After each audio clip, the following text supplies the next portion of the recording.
just put your hypnosis on your digital device so that you can begin preparing mentally for the day. And you're almost there with packing, and you don't have your car seat, but you almost had it. You tried. You're right there. That's the minute that your wife texts you while you're picking up groceries to say, we need to go to the hospital. I think my water broke.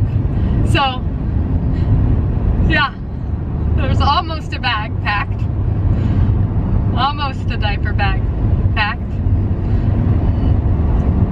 I'm having an anxiety attack. And she's great. She's doing what she does. She's bleeding. Actually, I don't know, 2 waters all over.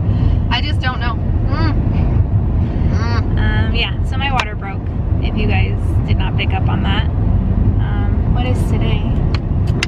I don't even know. August 27th. Are we even a Virgo anymore? Are we? Yeah, it's Virgo season. Okay, Virgo. August 27th. So I'm 36 weeks and... What is this kid doing? Why is this happening? 2 days.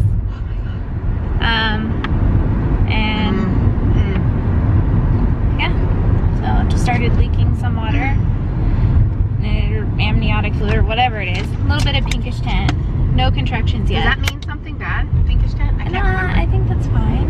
I'll have them check me out. Whatever. I'm not having any contractions as of right now, but I feel like I've... She was feeling very sick before. Peed my pants. Yeah, right before. She thought she was going to be sick. Her eyes got bloodshot red, and I was worried. So I left her laying there. I mean, that sounds really bad. I had to pick up groceries. She went to pick up groceries. Like, they were, like, pick up groceries, and I had till 8, and it was like 8:05, and so I had to go. And then while I was there, I got the... Has anybody been in this situation? This is a very intense situation to be in. Oh, my God. And she's the one giving birth. Yeah. You know, it's okay. It's okay. So we're headed to the hospital. Our friend came over. And I left her a hot mess. Like, I just dumped all the Costco stuff everywhere. I dumped all the food, and in fact, I banged the spaghetti sauce into the counter, and it splattered. I'm covered in it right now. I smell like a spaghetti factory, and that's kind of symbolic. But anyways, and it's all over our house. Our dogs are starving in the kennel. We gotta go. Duty calls. Baby says, come on, let's play. He's ready. He wants to be here for game 1. I get it. Yeah, so we're gonna get to the hospital and have them check us in and whatever, and then we'll do an update probably after that. Yeah. See where we're Nothing. at. We have nothing prepared. I have nothing. That's not true. We have it all sitting out. We're fairly prepared. We don't have the bags completely packed to our liking, but never do I. I don't have ever. This is what I try to do. I am never going to learn. I try to control every piece of it, and it always falls through my hands like sand. I can't control things in life, guys. I have to learn that right now as a parent. Okay. I can't control things. If anyone is wondering what a very nice friend is, it's a friend that packs your stuff for you. It is about 3:30.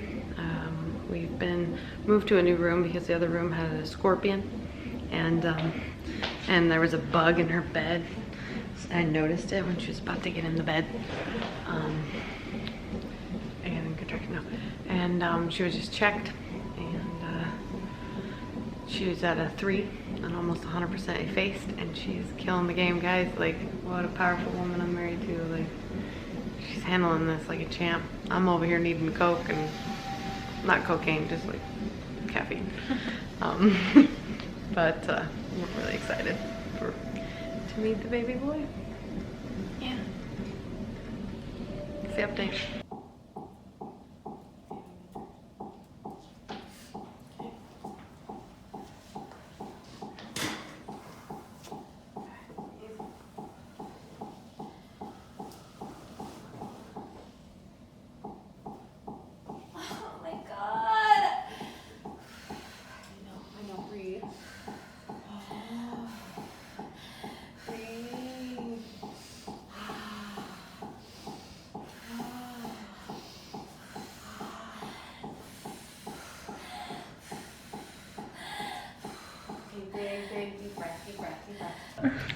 We are in the hospital bed. at the hospital. We What's today? August 30th? 2018. We had a child. We had a baby. The boy that has a name. So that's exciting. It's been quite an adventure. Came in on Monday night, and her water broke just a little bit after we had dinner. And my plan for that evening was to come home and pack the bags for the hospital just so we were ready, because it's been on my agenda, but yeah, I didn't get we had to. everything kind of in a pile to put in the Ish. bags, Not but like just clothes, not, but like a lot of the postpartum stuff. yeah, and like, yeah. And that did not go as planned. Yeah. We came to the hospital. She was not having any pain, really. And then she kind of went into labor. Yeah, once we so got here. at 8:15 on Monday night, which would have been the 27th, my water broke, and Jamie was picking up groceries when my water broke. So I texted It's like out of a movie. It really was. I texted her and I was like, we need to go to the hospital. And I wasn't quite sure if it was like for sure my water, but I was like, this definitely isn't pee. And Figured then, it out later because she was soaking wet. oh my god, so on the drive to the hospital, I sat on a towel, and walking into the hospital, like up, like my t-shirt was wet. You guys don't want to know all these gory details, do you? But you're getting them. It was a lot of water. Yeah, it just didn't stop.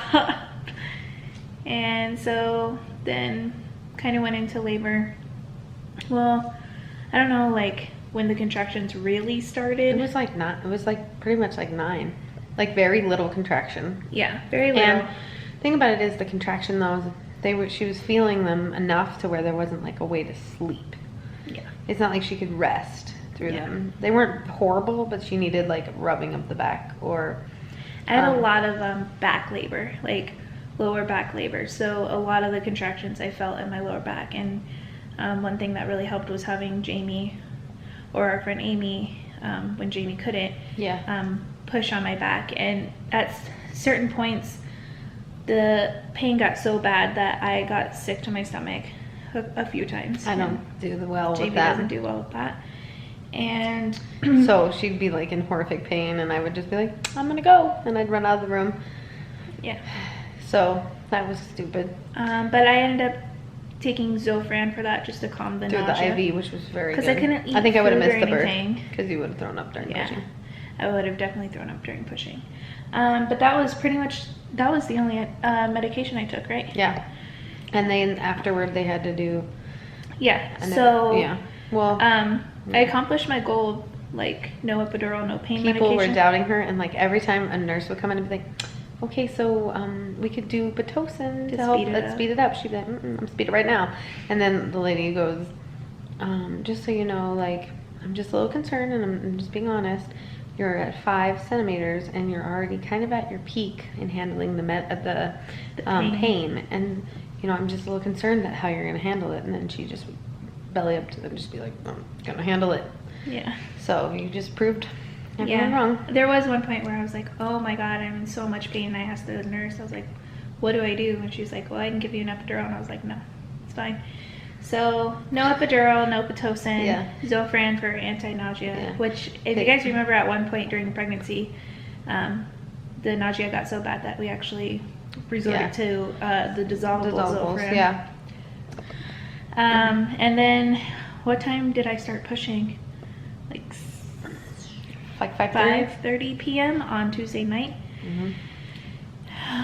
And the little guy came out at 8:37. And it was just, we were this close to having him born at 8:28 on 8:28. I was really trying. I was like, keep going on this one push, because it was pretty cool. So he that evening, like, he was born, and then we were so tired, and I was like, oh, he just go sleep because he needs to sleep.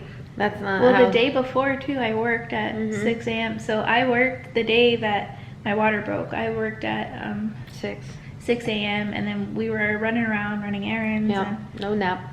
So we were pretty tired. Yeah, and that day, neither of us had really anything to eat. I was having some snacks. I had a sandwich. Every time I reached for the sandwich, she'd scream, back Jamie, and I'm like, oh, Yeah, yes, my ma'am. back. So I would just put the sandwich down and not eat anything. And by the end of the night, the poor like nursing, there was like a nurse that was like helping me because I was about to pass out because I hadn't eaten enough. Yeah. I was nothing compared to what she was going through, obviously. But yeah, after that, then I was like, oh, we can maybe go sleep, which is very stupid thought because we got in here and they wanted to go over everything. And then they had to check the baby, and then his blood sugar was low. Yeah. And I was annoyed, and I was like, I thought they were just like being dramatic, and they wanted to give him formula right away, and I was like, we don't want to do formula. So then I kind of got like into it with one of the nurses just about what she was doing and the testing and if it was necessary. So, you know, it turns out, you know, obviously his blood sugar was too low.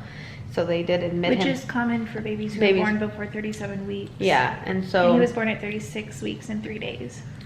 Yeah, so he stayed the night with us, and by the night I mean like 2 hours from. I mean, I don't even know. Yeah, by the time we got up to our postpartum room, and they were in and out of here. It was like messing with him, 2 messing hours with me. of nothing, like, and then they admitted him to the NICU that morning, and so we've been and then it dropped more, like shouldn't go below 45, and it was at a 30, and so we've been going every 3 hours, doing feeding, and we were doing the formula, and it was making him sick, like he was spitting up really bad. It was not working with his digestive system. And they tried 2 different formulas. So I kept saying, I don't think the formula is good for him. It's not working out. Well, then she's been able to pump some colostrum, which has been really good. Mm-hmm. And she's also breastfeeding. So her boobs are getting quite the workout, which is good because it helps her uterus, and she'll be skinny as they'll get out in like 5 minutes. So, except not her ankles.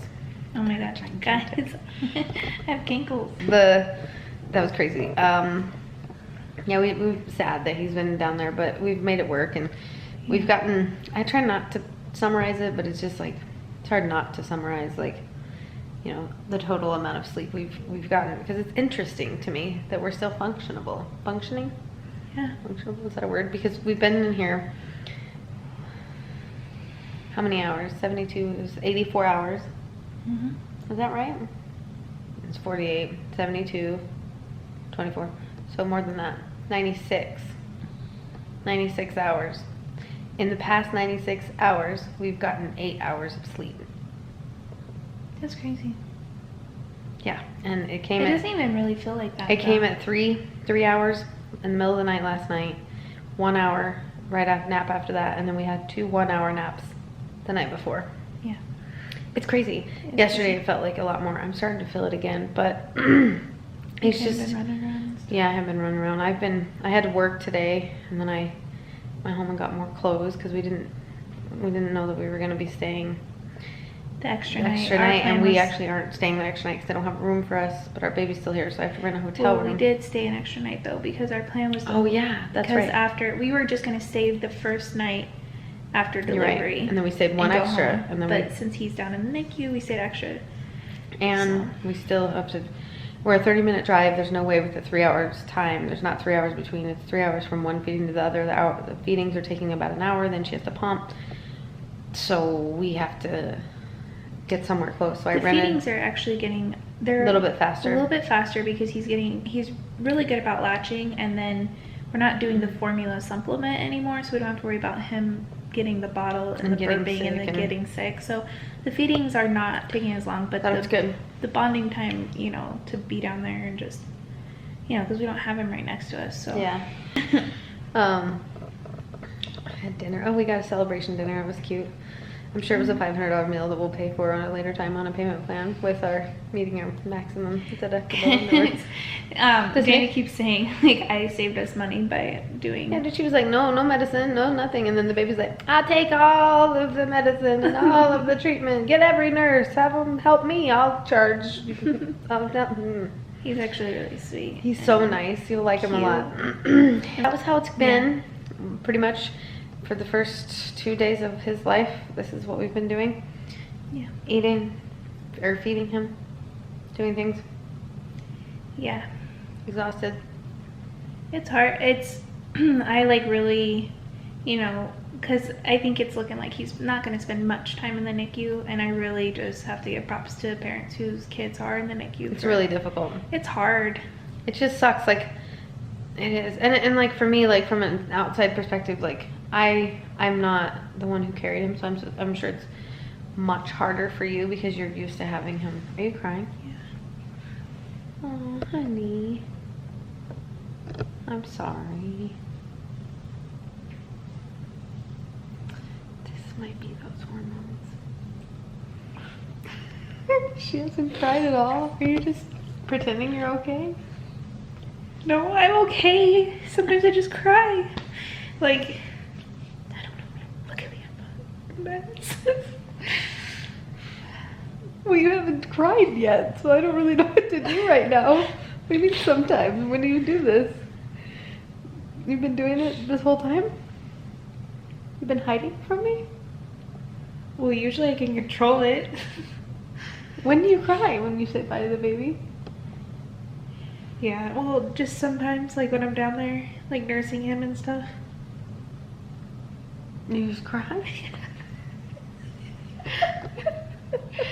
It's not funny. Well, anyways, what I was saying was I think it's harder on her, and it is clearly.